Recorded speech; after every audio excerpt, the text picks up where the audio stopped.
অনেকেই হয়তো এত বড় বড় বিয়ের হাঁড়ি দেখে ভাবছেন আমার বাসায় কেন এত বড় বড় বিয়ের হাঁড়ি, আমি তো আসছি অনেক দূরে, তাহলে এগুলো কেন কি? আমার বাসায় তো এত বড় বড় বিয়ের হাঁড়ি থাকার কথা না। অনেক আয়োজন চলছে, আমি আসলে এক হাতে পারছিলাম না, তো আপনাদের ভাই দুপুরবেলা এসে অফিস থেকে এসে আমাকে বলছে যে দাও আমি একটু চেষ্টা করি। তো সে আবার মাংস রান্না করতে বেশ ভালোই পারে, মাংস মাখিয়ে বসাতে খুব ভালো পারে। তারপর আমাকে জিজ্ঞেস করছে যে এটা কিভাবে দিব।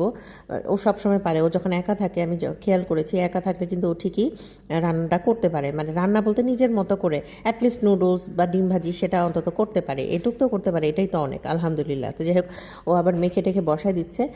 আমি কিন্তু এটা মাখাচ্ছি না, আপনারা হয়তো দেখতে পাচ্ছেন। গত 2 দিন ধরে বাজার চলছে, মানে 2 দিন ধরে বাজার চলছে না, একদিনে বাজার করা হয়েছে।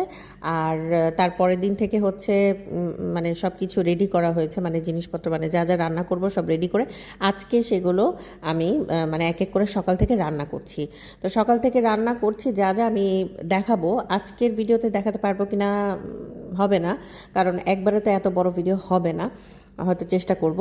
আর এগুলো হচ্ছে মাংসগুলো আপনাদের ভাইয়ের নিজে নিজে সব মানে আমি ধুয়ে রেখেছিলাম, তো আমাকে ফোনে মানে অফিস থেকে আসার সময় বলেছে যে আমি এসে রেডি করব বা রান্না করব।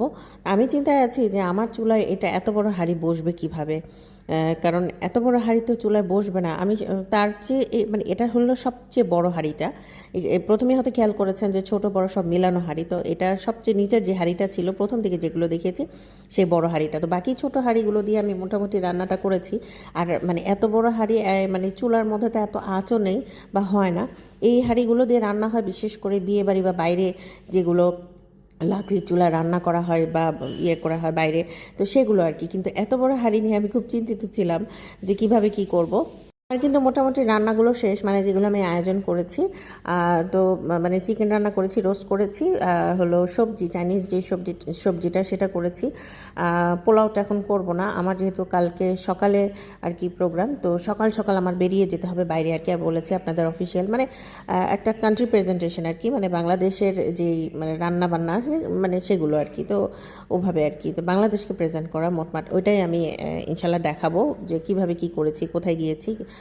তো ও আর কি খুব এক্সাইটেড যে আমি আজকে রান্নাটা বসাবো।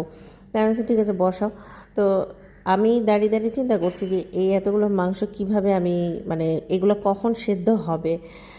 তো যাই হোক, ও চিন্তা করছে, তো আমি একটা বুদ্ধি দিলাম যে ঠিক আছে এটা আমরা রেডি করি। আমাদের পাশে আবার একটা একটু দূরে, পাশে ঠিক পাশাপাশি ঠিক না, আর একটু দূরে আমাদের কিন্তু এখানে বড় একটা মানে মাটির চুলা আছে। আমি তো সেটা বলছিলাম, এখন কথা হচ্ছে এখন মানে সন্ধ্যাও ঠিক না, একটু পরে সন্ধ্যা হয়ে যাবে, আপনাদের ভাই অফিস থেকে আসছে, তা আমি ভাবছিলাম যে মাটির চুলায় বসাবো কি না। তা আবার চিন্তা করছি মাটির চুলায় বসালে তো এটা কাছে থাকতে হবে, একটু পরপর যেতে হবে, আর সন্ধ্যা হয়ে গেছে, সন্ধ্যার সময় কিভাবে যাব, এত বড় হাঁড়ি নিয়েই বা কীভাবে যাব। আসলে আইটেম কিন্তু বেশি করিনি, মানে হালকা পাতলা মানে 2-1টা আইটেম করেছি। ওরাই বলে দিয়েছিল যে বেশি আইটেম করার দরকার নেই, 2-1টা করলেই চলবে। তো এভাবে মোটমাট রেডি করছিলাম, তো এখন ভাবছি যে বাকিটা কি করব। বাকিটা কিভাবে কি করেছে অবশ্যই কিন্তু আপনাদেরকে দেখাবো, কারণ এক ভিডিওতে এত কিছু দেখানো সম্ভব না।